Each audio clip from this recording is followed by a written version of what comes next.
আসসালামু আলাইকুম সবাইকে। সংখ্যা পদ্ধতির পার্ট 2 লেকচারে সবাইকে স্বাগতম। আমরা আগের ভিডিওতে সংখ্যা পদ্ধতি এবং সংখ্যা পদ্ধতি সম্পর্কে কিছু মৌলিক ধারণা জেনেছিলাম।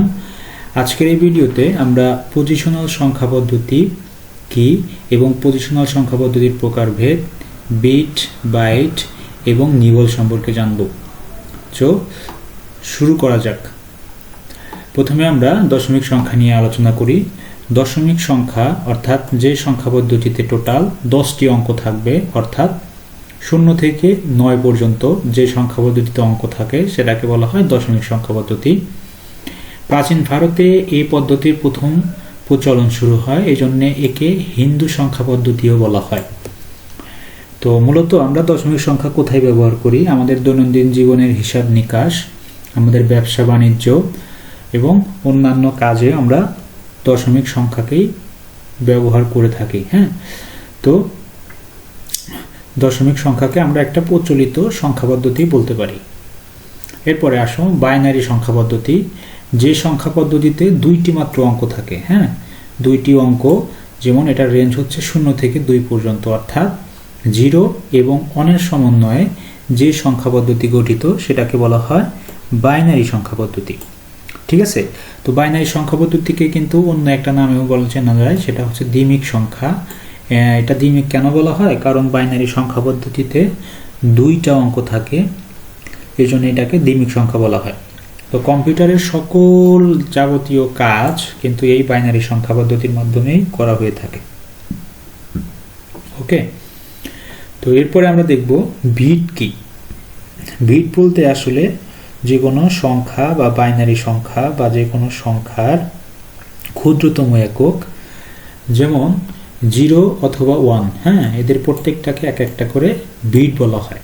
যেমন আমি যদি একটা সংখ্যা এখানে লিখি, যেমন 1 0, এখানে 1 একটা বিট, 0 একটা বিট। ঠিক আছে? তো বিট কথাটা মূলত আসছে হচ্ছে বাইনারি ডিজিট। এই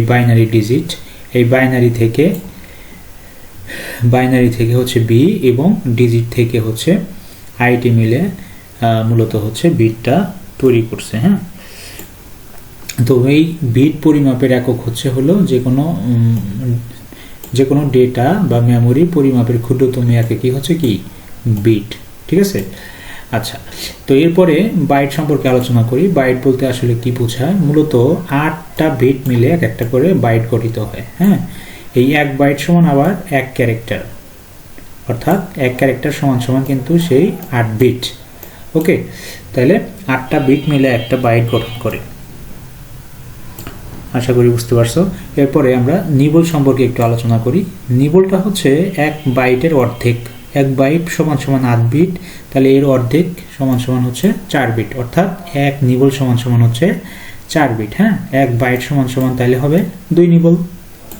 ওকে, আচ্ছা, এরপর আমরা দেখতে পাচ্ছি অক্টাল সংখ্যা পদ্ধতি। তো অক্টাল সংখ্যা পদ্ধতিতে টোটাল অঙ্ক থাকে হচ্ছে 8টি, অর্থাৎ এটার রেঞ্জ হচ্ছে 0 থেকে 7 পর্যন্ত। এবং এই অক্টাল সংখ্যা পদ্ধতি কিন্তু সুইডেনের রাজা 7ম চার্লস এই সংখ্যা পদ্ধতিটি প্রবর্তন করেন, যেটার বেজ হচ্ছে 8, যে জন্য এটাকে অষ্টমিক সংখ্যা পদ্ধতিও কিন্তু বলা হয়ে থাকে। ওকে, এরপরে আসতেছি হেক্সাডেসিমাল সংখ্যা পদ্ধতি।